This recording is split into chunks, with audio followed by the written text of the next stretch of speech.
Mesdames et messieurs, bonsoir. Merci de votre constante fidélité, toujours renouvelée à nos programmes. Nous vous souhaitons à vous que nous recevez depuis chez vous sur Djoliba FM, mais aussi sur Djoliba TV News dans votre émission Le Train littéraire. Vous le savez, le Train littéraire est un espace de rencontre autour d'un ouvrage. Nous partons à la rencontre tous les derniers jeudis du mois à la rencontre justement d'un auteur. Aujourd'hui, nous avons l'immense honneur de recevoir sur notre plateau Monsieur Mamadou Traoré. Monsieur Traoré, bonsoir.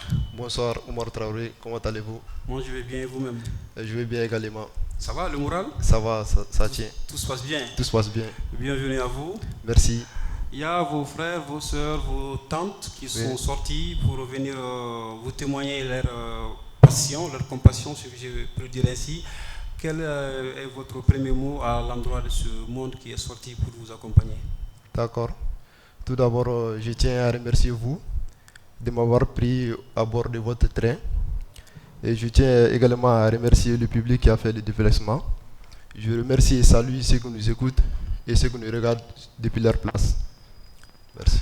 Ok, merci. En tout cas, c'est aussi un plaisir pour nous de vous accueillir en tant que jeune aussi à bord de ce train littéraire. Nous allons justement aller à votre rencontre, si vous nous permettez, M. Traoré. D'accord, je vous le permets. Ok, je rappelle que M. Mamadou Traoré est diplômé d'un master CCA, comptabilité, contrôle et audit, de l'université Ibn Zor d'Agadir, c'est au Maroc. Mamadou Traoré est aujourd'hui à son second ouvrage intitulé On se ressemble. Depuis son premier ouvrage, il a décidé de ne pas s'arrêter en si bon chemin. Amoureux des chiffres et auteur passionné, il a su joindre l'utile à l'agréable en offrant ce magnifique ouvrage feutré de textes et de poèmes. Il a évolué dans le milieu associatif, notamment au sein du bureau de l'association des stagiaires et étudiants maliens au Maroc, section d'Agadir, où il occupa les postes de vice-président. C'était au compte de l'année 2020-2021. Il fut aussi secrétaire général de 2018 à 2020, chargé boursier de 2017 à 2018. Actuellement, M. Traoré est assistant auditeur comptable et financier au cabinet Pyramis.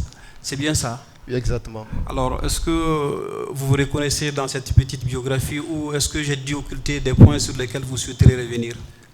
C'est une belle présentation. C'est tout moi. Je n'ai rien à ajouter. D'accord, c'est donc vous remercions encore une fois de plus pour avoir accepté cette invitation. Nous allons justement aller à la rencontre de votre ouvrage intitulé On se ressemble. C'est donc le titre de votre second ouvrage. Voilà. Et dites-nous, M. Traoré, pourquoi le titre On se ressemble? Vous savez, Omar, l'idée de On se ressemble m'est venue bien avant mon premier livre. Parce que quand j'écris mes thèses, j'ai pris l'habitude de le partager à travers ma petite communauté, ceux qui me suivent sur les réseaux sociaux. Donc quand je leur partage mes textes, je reçois des retours.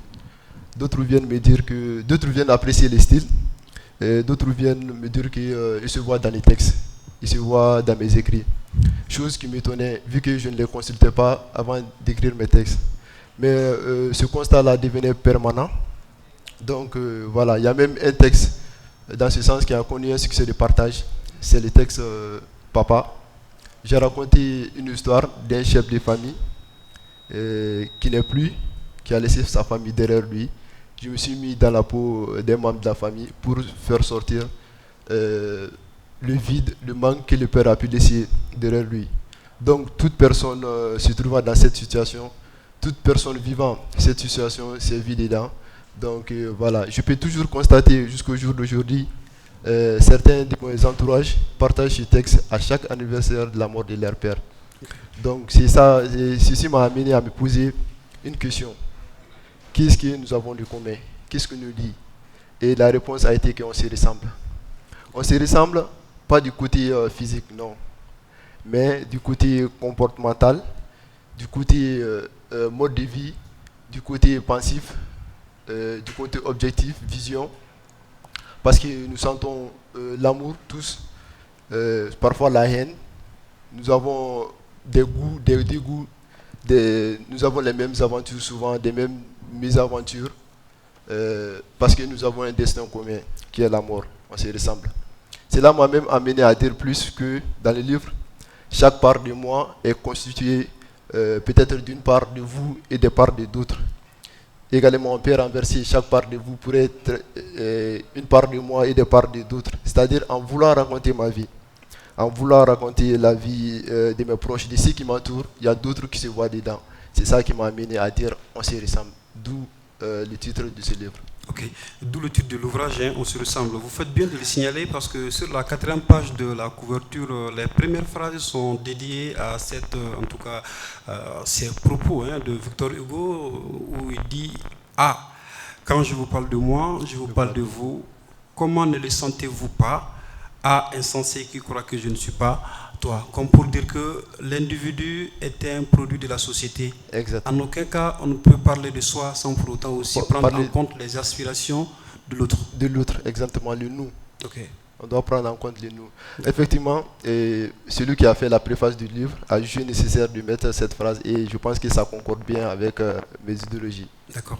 Très bien. Nous allons continuer rapidement.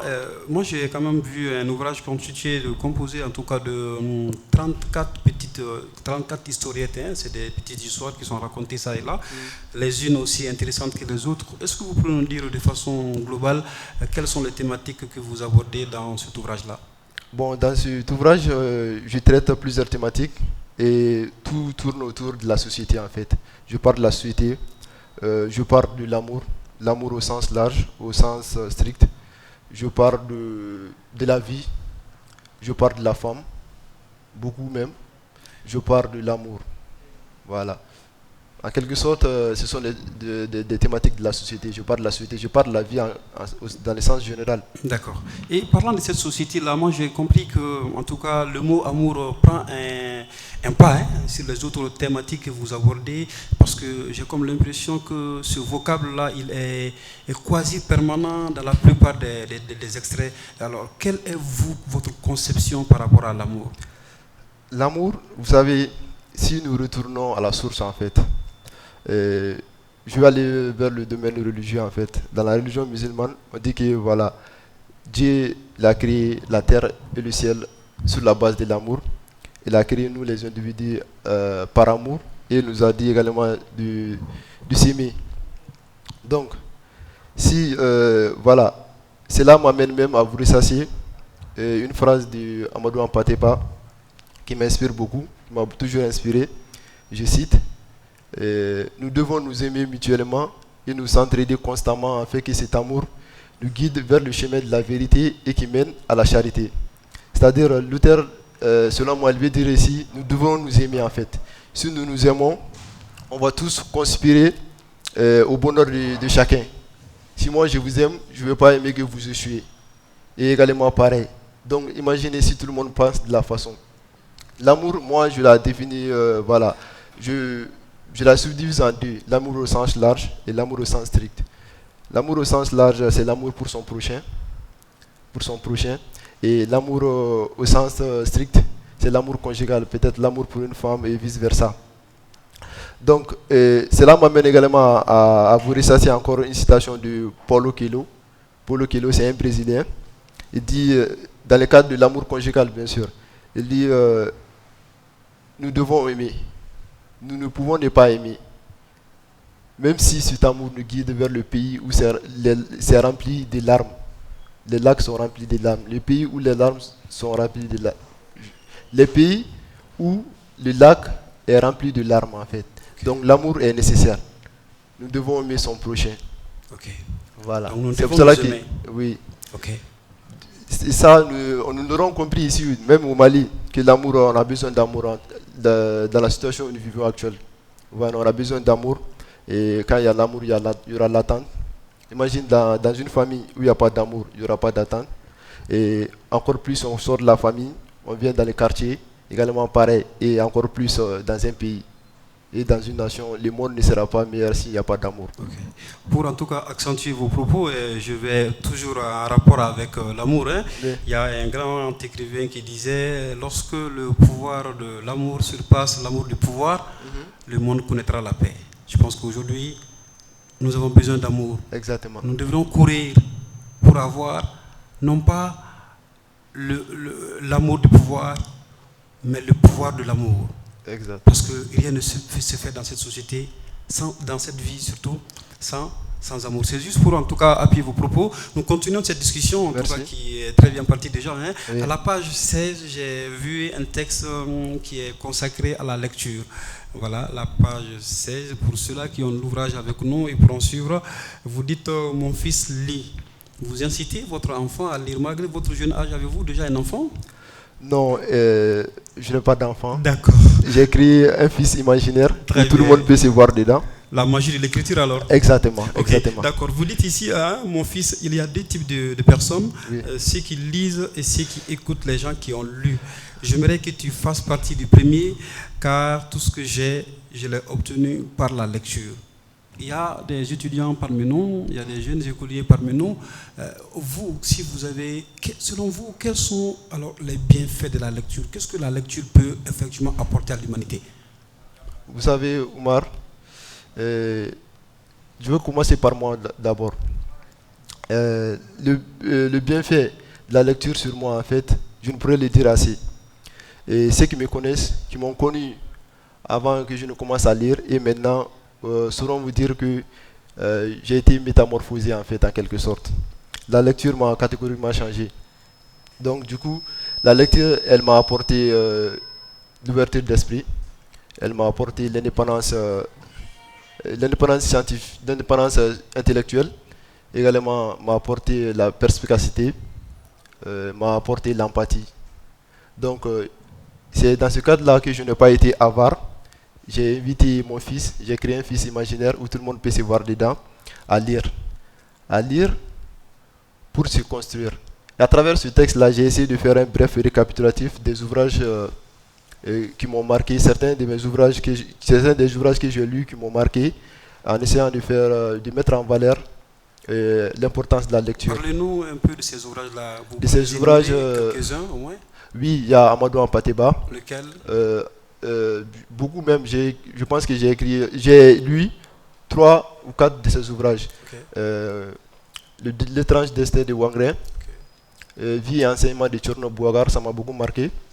Et quoi d'autre? Je suis vu par un musulman. Okay. Exact. Également, oui, mon commandant, je l'ai débuté, mais je ne l'ai pas terminé. Très bien. Oui. Ok. Donc vous êtes un fan d'Amadou Hampâté-Bâ alors? Exactement, parce que j'ai constaté en lui que c'est un homme dévot, c'est un homme de dialogue, un homme qui prône le vivre ensemble, la cohésion et tout. Ok. Voilà. D'accord. J'ai aimé ça en lui. Ok. Toujours parlant des bienfaits de la lecture, oui? Oui. Sur ce, voilà, j'ai invité mon fils à lire pour se construire en fait. Pour se construire et par la suite pour servir aux autres. De ce fait, je lui ai fait savoir que tout ce que j'ai eu en fait, aucune chose, ni argent ni or ne saurait me l'arracher en fait. Pour ça en fait, pour qu'il y ait les choses que j'ai acquises par la lecture, il doit lire. Parce qu'il y a 2 options en fait, pour acquérir l'indépendance intellectuelle, pour acquérir l'empathie, pour acquérir quoi d'autre, la perspicacité, voilà, l'ouverture d'esprit. Il faudra 2 choses, soit voyager beaucoup, soit lire. Si vous n'avez pas les moyens de vous procurer les luxes du voyage, vous n'avez pas d'autre choix que de vous aventurer dans la lecture. Okay.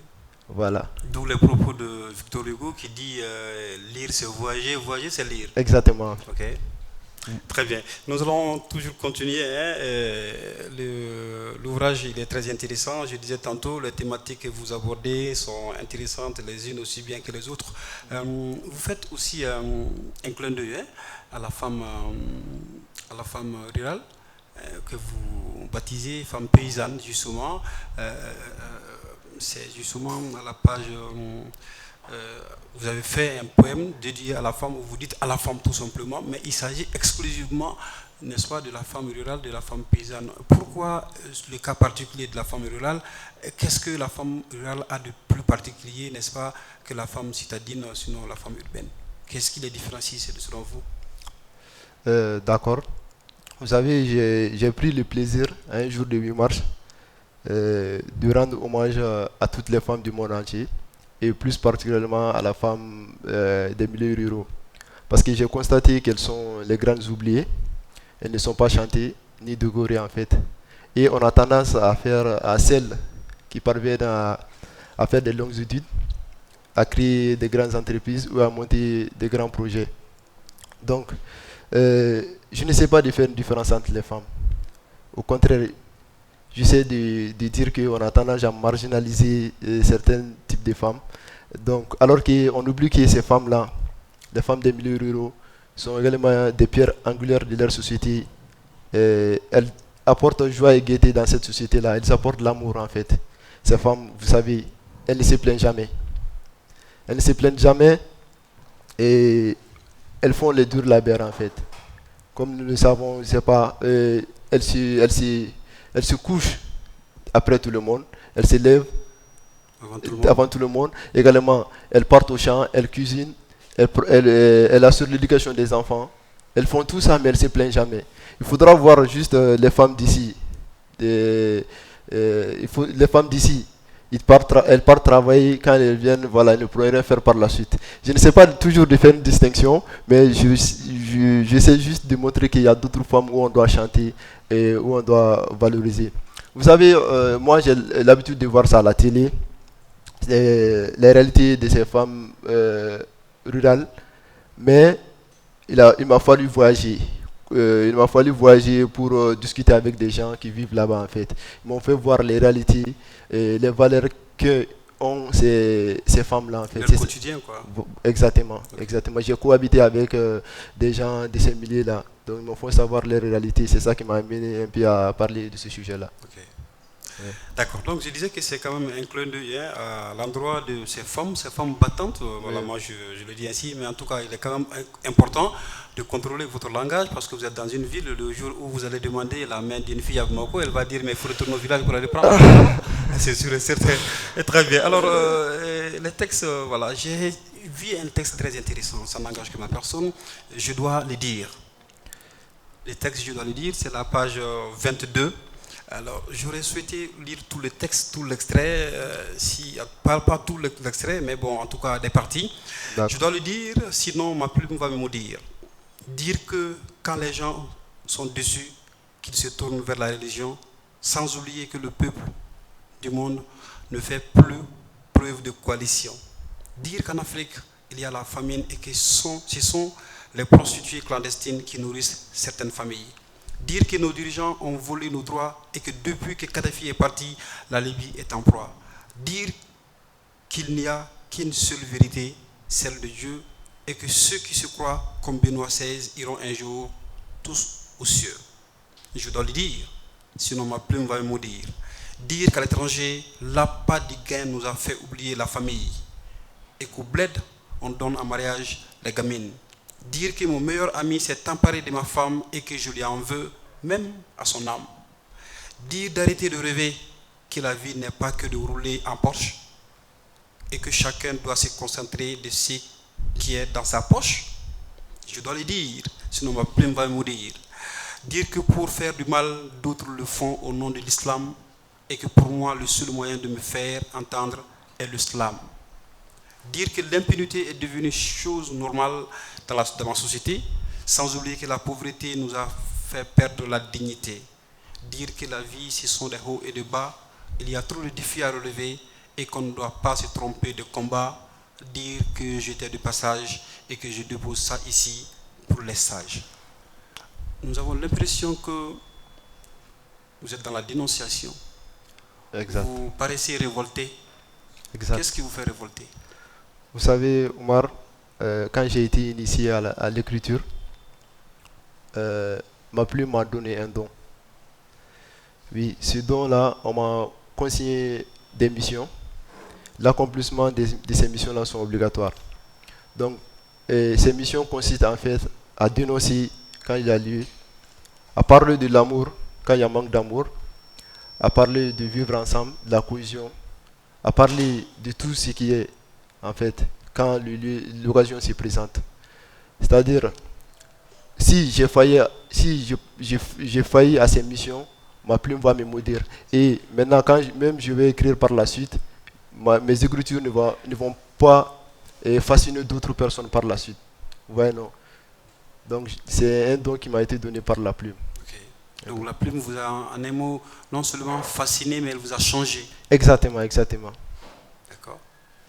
La plume m'a changé parce que voilà, pour commencer à écrire également, il faut lire. C'est un processus. Parce que voilà, ça peut me rappeler même une citation de Milmo qui dit que son frère est venu le voir pour dire qu'il va chanter. Il a dit, mon fils va étudier d'abord. Non, pas son fils, son petit frère. Il a dit, va étudier. Sinon, si tu n'étudies pas et que tu rappes, tu ne diras seulement que c'est moi qui sais le faire, quoi, en fait. Donc l'étude est incontournable dans tout ce que nous faisons alors. Voilà, exactement. Ok. Donc voilà, moi j'ai commencé à lire d'abord et ensuite par la suite l'écriture est venue. D'accord. Parce que quand j'ai commencé à lire, je me suis retrouvé avec des mots, avec des expressions qui me donnaient envie de les faire sortir. Et là, comme la parole ne m'est pas facile souvent, le seul moyen que j'ai trouvé c'était de prendre la plume. Et quand j'ai pris la plume m'a donné des conditions Donc de son utilisation. l'écriture devient dans ce cas un exécutoire qui vous permet Voilà, d'évoquer et d'extérioriser ce que vous avez de plus profond de vous, c'est ça? exactement. D'accord. Voilà. Ok. Nos mamans sont là, nos tantes nous suivent sur Djoliba FM, certaines nous suivent sur Djoliba TV News. Vous abordez aussi cette question, en tout cas cruciale, hein, de la vie d'une femme, l'infertilité. Vous avez même donné un titre, La femme infertile, je pense, quelque part. Oui. Alors, c'est souvent, nous avons le regard de la société. La femme, quand elle n'arrive pas à procréer, du coup, elle est taxée de tous les maux d'Israël dans notre société. Vous, personnellement, est-ce que vous pensez que une femme puisse refuser de son propre chef de procréer? Vous avez Omar encore. L'idée de ce texte-là, j'ai un proche en fait qui vient me voir chaque fois. Elle vient prendre mes nouvelles. Et quand elle prend mes nouvelles, elle me dit, Mamadou, fais-moi des bénédictions pour que je puisse avoir un enfant. Parce que la personne elle est mariée, ça fait plus de 10 ans, elle ne parvient pas à avoir d'enfant en fait. 10 ans. 10 ans, ça fait plus de 10 ans. Donc du coup, cela m'a fait réfléchir. M'a fait réfléchir à tout ça. Donc je me suis mis dans sa peau, essayer de faire ressortir la douleur qu'elle puisse ressentir. Dans ce sens-là. Et j'ai l'habitude de voir cette situation dans la société. Comme on le dit, on ne sait pas de ce qu'on a fait tant qu'on n'a pas brisé. Il a fallu qu'un de mes proches subisse cet acte-là pour que je puisse me mettre dans sa peau. Ces personnes, elles sont délaissées. Elles sont délaissées par la société. Elles sont délaissées par exemple, la femme, quand elle ne parvient pas à procréer, elle est délaissée par sa belle famille, son mari, et encore plus sa propre famille en fait. Et les gens ne parviennent pas à comprendre que pour ces femmes-là, le seul bonheur serait juste à avoir un ventre rempli, c'est-à-dire de donner vie à une vie en fait, même si elles ont tout à y perdre dedans, même si leur vie va rester également. Et les gens ne parviennent pas également à comprendre que c'est Dieu qui donne l'enfant. Et que Dieu peut donner l'enfant à quelqu'un et l'arracher le lendemain. Vous voyez, non? Et nous devons comprendre dans ce sens, si Dieu ne donne pas d'enfant à quelqu'un, on doit comprendre la situation. On ne doit pas indexer la personne. On ne doit pas la mettre de l'écart. C'est l'idée de ce texte, Oui. femme infertile. Oui, parlant justement de cette question, hein, quand la femme, en tout cas, son vœu le plus ardent, c'est quand même que l'expression que vous avez utilisée, c'est quoi? Qu'elle est...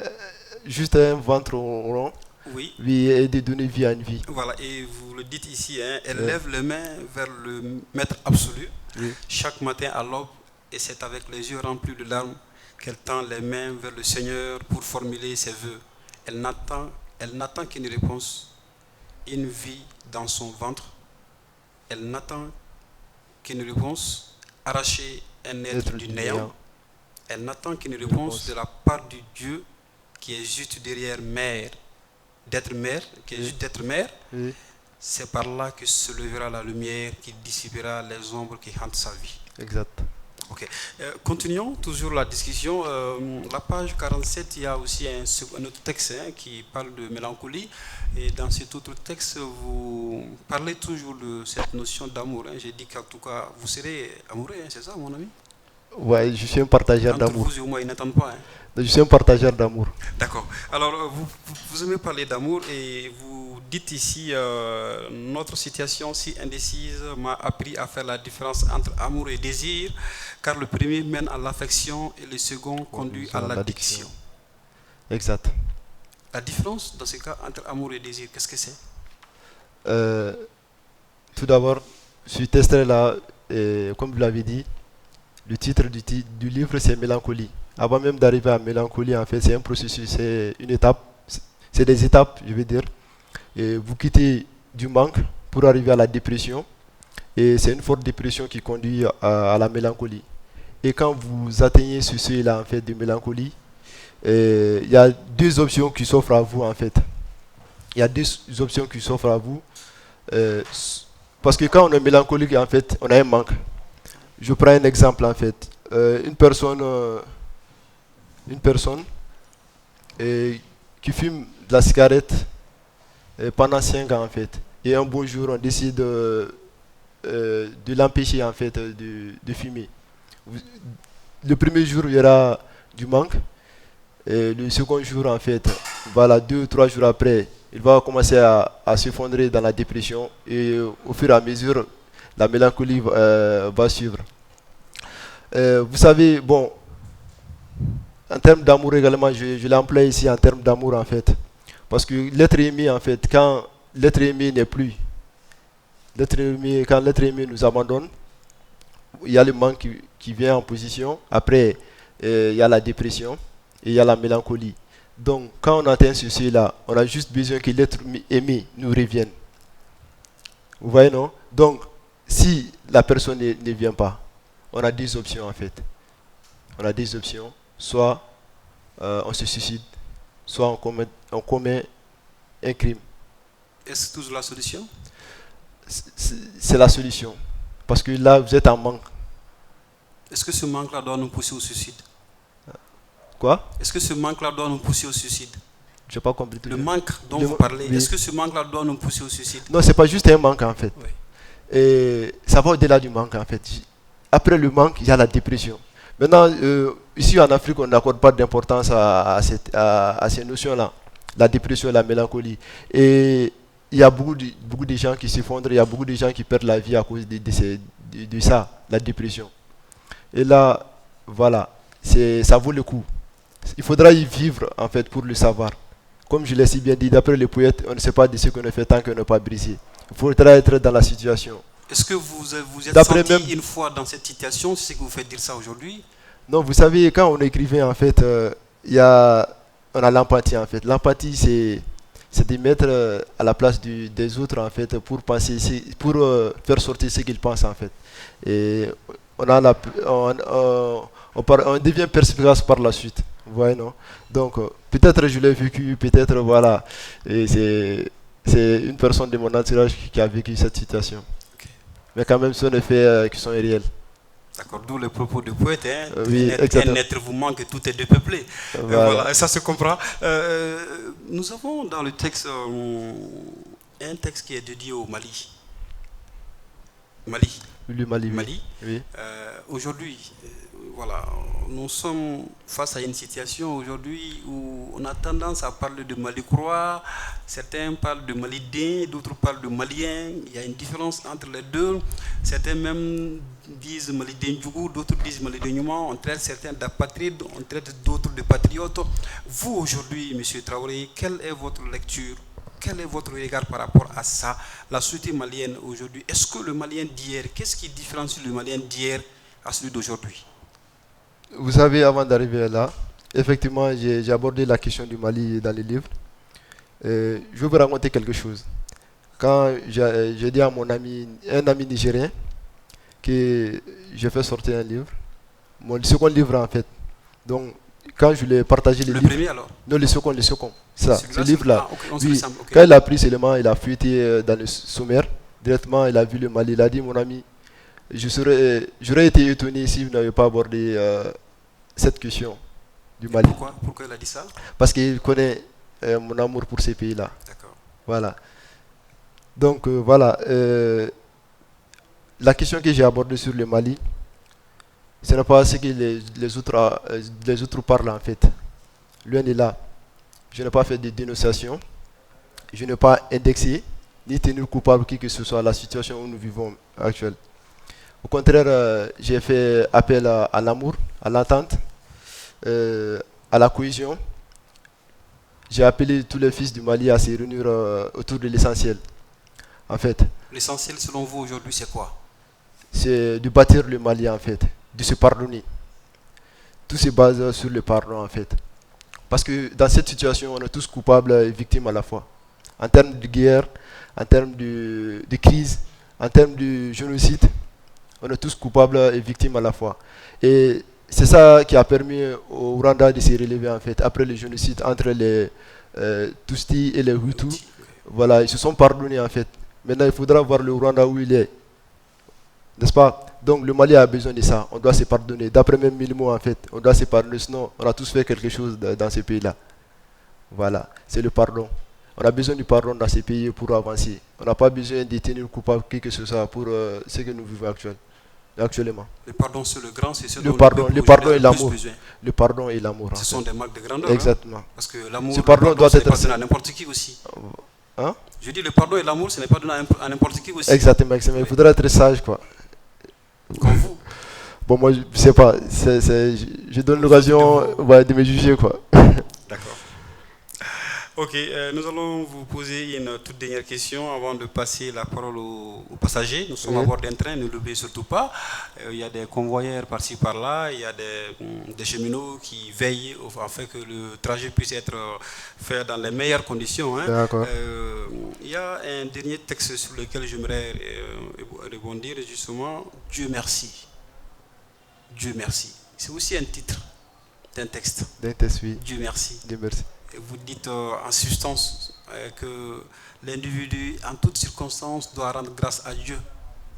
Effectivement. N'est-ce pas? Oui. Comme pour dire que dans cette vie, rien n'est éternel, tout est éphémère, tout a une fin, à chaque jour suffit sa peine.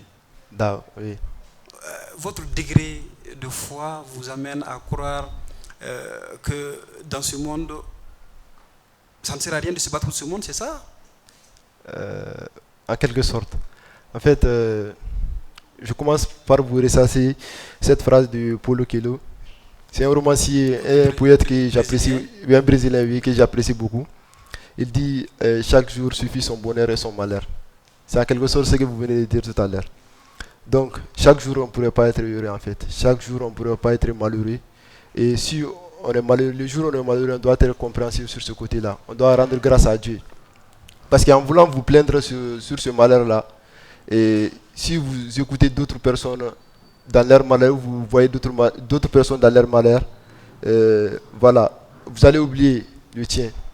Parce que ceux qui se plaignent souvent, ceux qui ont des enfants, qui se plaignent de leur prendre en charge, il y a d'autres qui en rêvent en fait pour avoir juste un enfant. Il y a d'autres en fait qui n'ont pas à manger, il y a d'autres qui demandent juste à avoir la santé en fait. Des cas comme ça en fait. Donc, comme on dit dans notre jargon ici, si vous me permettez dans la langue traditionnelle, en voulant raconter votre vie, vous verrez que d'autres vivent plus pire que vous en fait. Donc vous devez toujours rendre grâce à Dieu. Voilà. D'accord. Rendons donc grâce à Dieu, c'est donc ces mots, hein, en tout cas sur lesquels nous allons vous passer la parole, c'est le passager, afin que vous puissiez faire des contributions si vous en avez, mais aussi poser des questions, des éventuelles questions.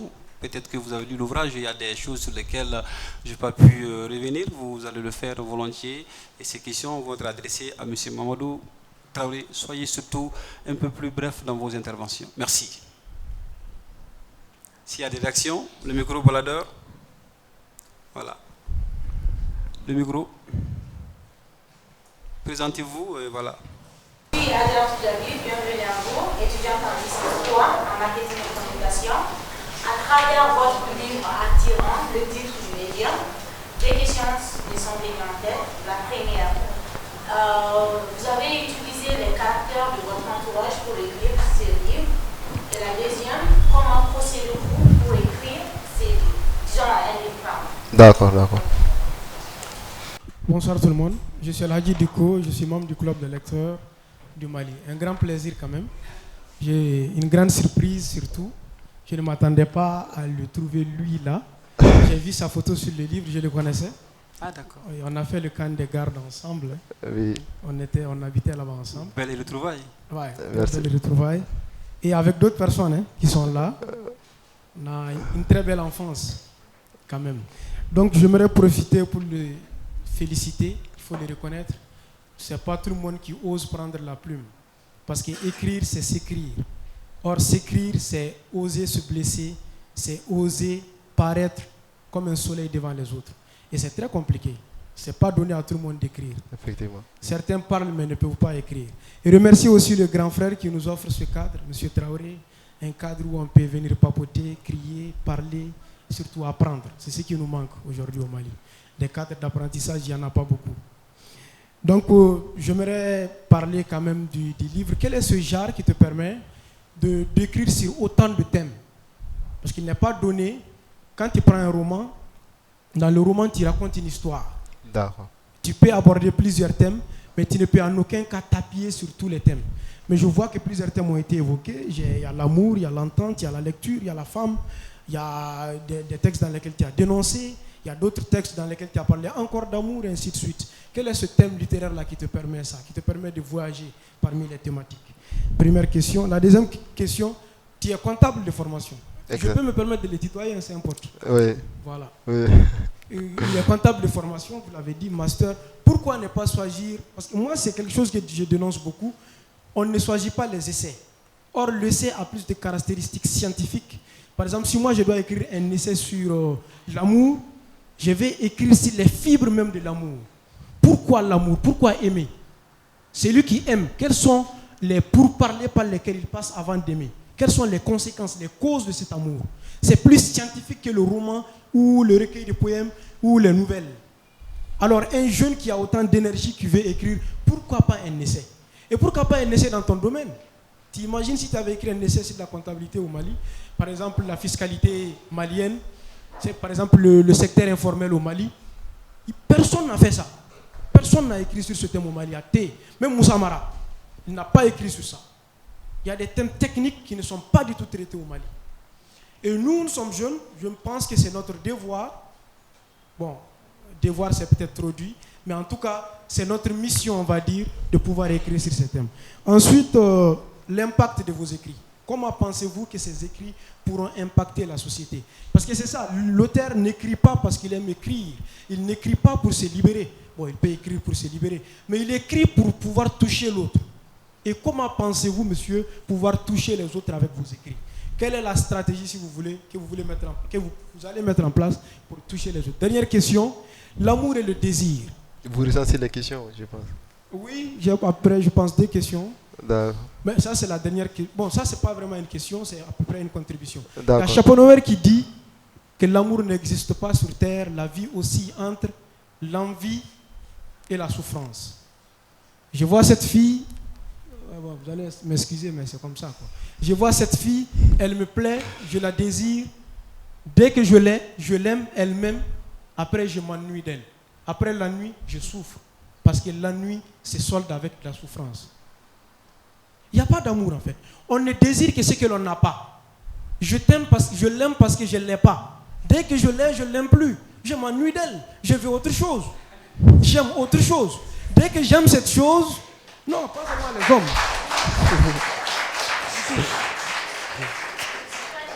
Moi, C'est je pas le seulement nous les avons hommes. sur un terrain philosophique. Hein? C'est pas seulement les hommes, même les femmes. C'est comme ça. Nos parents ont coutume de nous dire le mariage au bout de 2-3 ans, ce n'est plus l'amour. On voit l'enfant, on voit le futur, on voit qu'il faut construire quelque chose ensemble. Ce n'est pas de l'amour, c'est de l'ennui. Alors, dans ce contexte-là, ça c'est Schopenhauer qui le dit, et je pense que Frédéric Lenoir, même le maître de l'amour, qui aime bien parler d'amour, il le reconnaît, parce qu'il dit que l'on ne peut être heureux qu'en se satisfaisant de ce que l'on a. Ok, merci, jeune frère. Autre intervention? Voilà. Bonsoir. Bonsoir. Moi, je suis Abdraman Diarra. Et vous avez parlé de l'amour. Vous dites qu'au sens large, c'est l'amour pour son prochain. et vous êtes référé sur Dieu, comment il a créé le monde. Mais la question que je me pose, est-ce que la religion a cet amour vis-à-vis de ceux qui ne sont pas dans la religion? L'amour que vous prônez, est-ce que la religion même veut cet amour? C'est-à-dire, nous voyons que l'islam a le mépris vis-à-vis de l'animisme. Il a le mépris vis-à-vis du christianisme. Donc, quel amour Dieu lui-même veut? Ça, c'est la première question. On se ressemble, oui, je le veux bien, mais est-ce que les religions acceptent cette ressemblance à l'autre? Parce que nous avons quoi en commun? On est humain, mais c'est l'idée qui diffère. Ce sont les deux questions que j'ai à poser. Ok, est-ce qu'il y a d'autres interventions? Un dernier qu'on va prendre puis arrêter.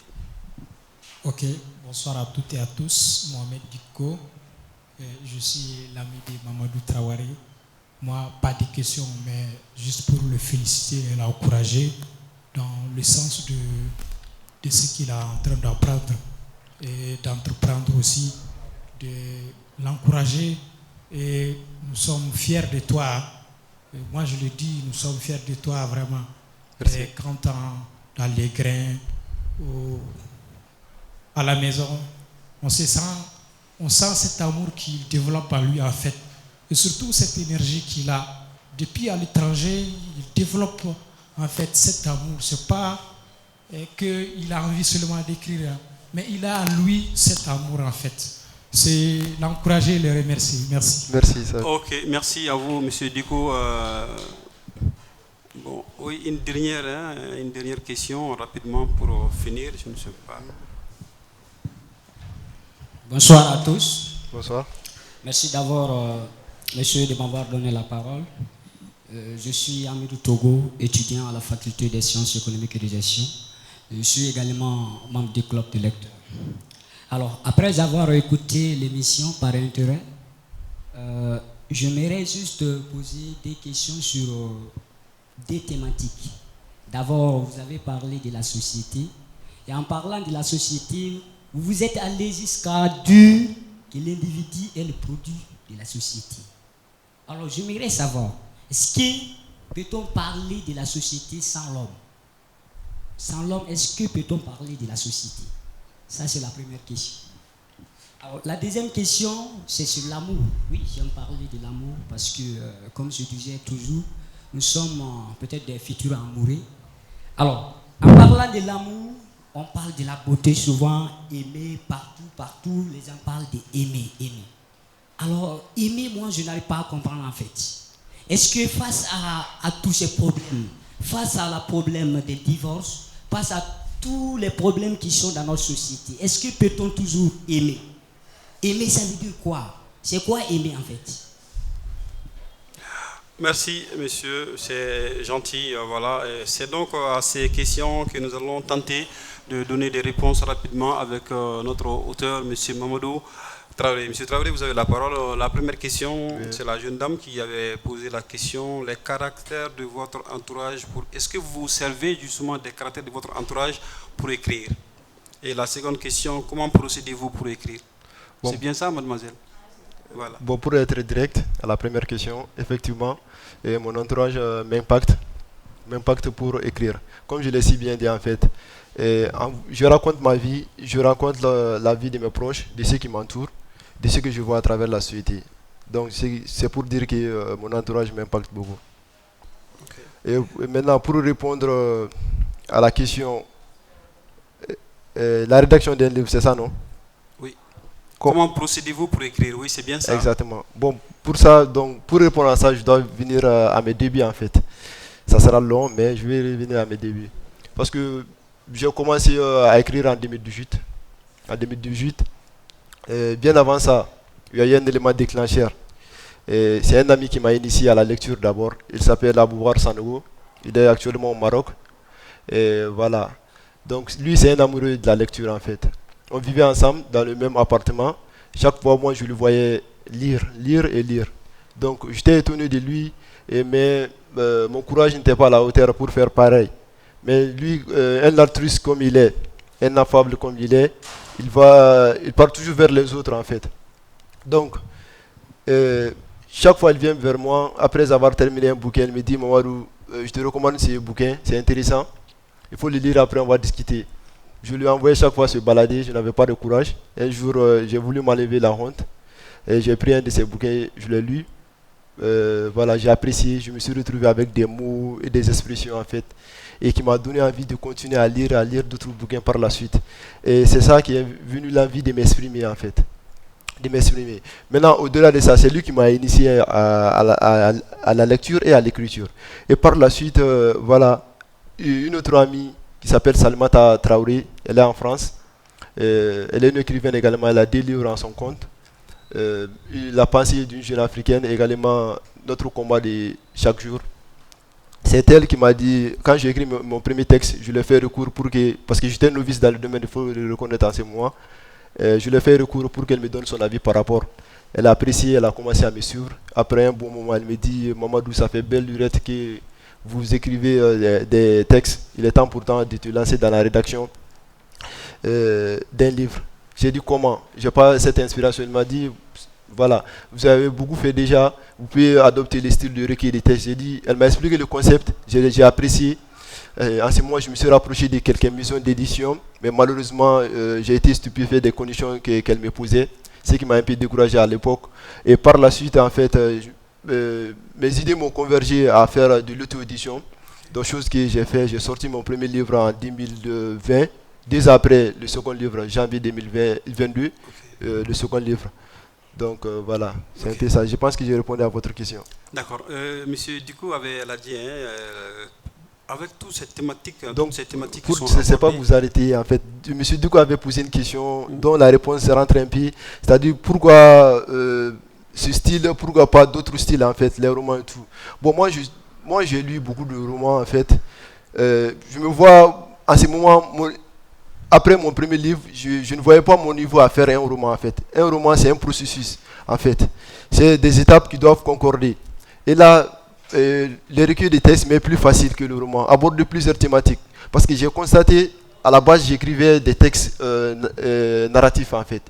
Quand je les partageais, je recevais moins de retours en fait. J'ai trouvé que mon public avait la flamme de lire de longs textes et tout. Donc j'ai adopté le style de la poésie de slam avec une seule page. Et là, le public s'est agrandi, je recevais des retours. Donc j'ai dit, voilà, chacun a son public, pourquoi ne pas me lancer dans ce sens-là? Donc maintenant, vous pouvez continuer avec ces autres questions. Oui, pourquoi ne pas vous pencher vers l'écriture d'un essai? Un essai, bon, moi je me trouve à l'aise, moi, je me trouve à l'aise avec le style que je fais actuellement, en fait. Quel est ce style alors? Hein? Ce style, c'est quoi? Le style, c'est de faire le recueil des textes avec la poésie et l'islam, en fait. D'accord. Voilà. Poésie, islam alors? Et oui, c'est ça. Bon, il m'a dit pourquoi ne pas écrire sur la comptabilité, ma formation de base. C'est bien, c'est une bonne idée. Je vais y penser dans les jours à venir, après avoir fait mon premier roman, peut-être. D'accord. L'autre question de Dicko, c'était quel impact vos ouvrages ont sur la société? Exactement. En fait, j'ai adopté un style. Il m'a dit quelle stratégie j'ai. J'ai déjà débuté avec cette stratégie-là. Il s'agit de partager et d'aller vers les gens, en fait. Ce n'est pas de les forcer, mais de les inviter à lire en quelque sorte.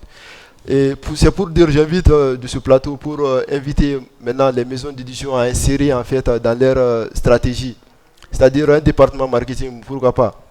Parce que j'ai tendance à croire, j'ai des amis qui sont dans les maisons d'édition. Maintenant, ces amis-là m'envient. Elles veulent sortir, elles veulent faire de l'auto-édition. Parce que là, ces personnes-là ne sont pas satisfaites. Et voilà, de leur travail. Parce que là, après la sortie du livre, il y a le lancement, après, il part stocker dans les bibliothèques, il n'y aura pas de publicité. Mais moi, j'ai adopté une autre stratégie. Je pars vers les gens, en fait. Et je les contacte sur les réseaux sociaux. Voilà, je les invite je leur présente mon livre et voilà, c'est un peu ça quoi, la stratégie que je mène. Je me déplace, je pars chez les gens, je leur présente en fait. D'autres même s'ils n'ont pas envie de lire, le courage que j'ai, et voilà, ça les a permis de lire mes œuvres. Ok. Alors, il y a cette question, en tout cas, qui a été posée, mais moi, je n'ai vraiment pas bien compris la formulation de la question. Le monsieur parlait de l'amour de Dieu, en substance, je ne sais pas trop. Voilà, c'est monsieur Djara, non? Voilà, l'amour de Dieu, parce que l'islam étant une religion, je ne sais pas trop, la question était vraiment un peu floue pour moi. Je n'ai pas pu me retrouver, franchement, dans la question, monsieur Djara. Voilà. Est-ce que vous pourriez être un peu plus simple dans la question pour qu'on puisse la répondre? Oui.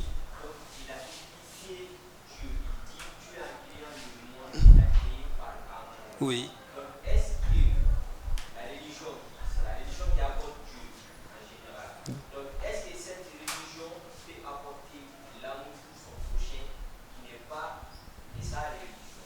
Oui, mais si vous avez compris la question. Bon, pour répondre à votre question, en fait, je parle de Dieu. Bon, dans la religion musulmane, la religion dans laquelle j'ai ma foi, et c'est le principe de cette religion, en fait, que Dieu a créé la terre et le ciel à la base de l'amour. Et je n'ai pas à contredire cela, en fait. Donc, au-delà du fait que, je sais pas, l'amour, si vous pouvez reprendre, je me perds un peu là. C'est-à-dire l'amour au sens large. Voilà, sur ce fait-là, en fait, la religion n'est pas à remettre en cause. Peut-être ce sont les individus qui pratiquent mal la religion, en fait.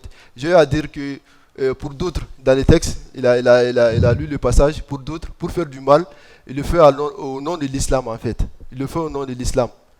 L'islam n'est pas à remettre en cause, c'est les individus qui sont à remettre en cause, et non la religion. C'est un peu ça. Et la religion musulmane, c'est une religion de paix. C'est pas une religion de force ou quoi que ce soit, en fait. De tolérance surtout. Exact. Ok. L'autre question, peut-on parler de l'homme sans la société? Je ne suis pas trop philosophe, mais pour être direct, non. Parce que j'aurais appris des peu de connaissances que j'ai. La société, c'est l'homme, en fait. Sinon, nous serons dans l'état de nature. Quand il y a la société, c'est l'homme qui vit dedans. Donc pas de société sans homme, sans vice-versa. Vice-versa. Ok. Dernière question. Aimer, c'est quoi aimer? Aimer, moi je le définis selon ma manière. L'amour, en fait, c'est un accident qui survient à l'improviste, nous causant joie et peine, souvent les deux en même temps. Donc, il y a quelqu'un qui a abordé le mariage ne dure plus tant, en fait.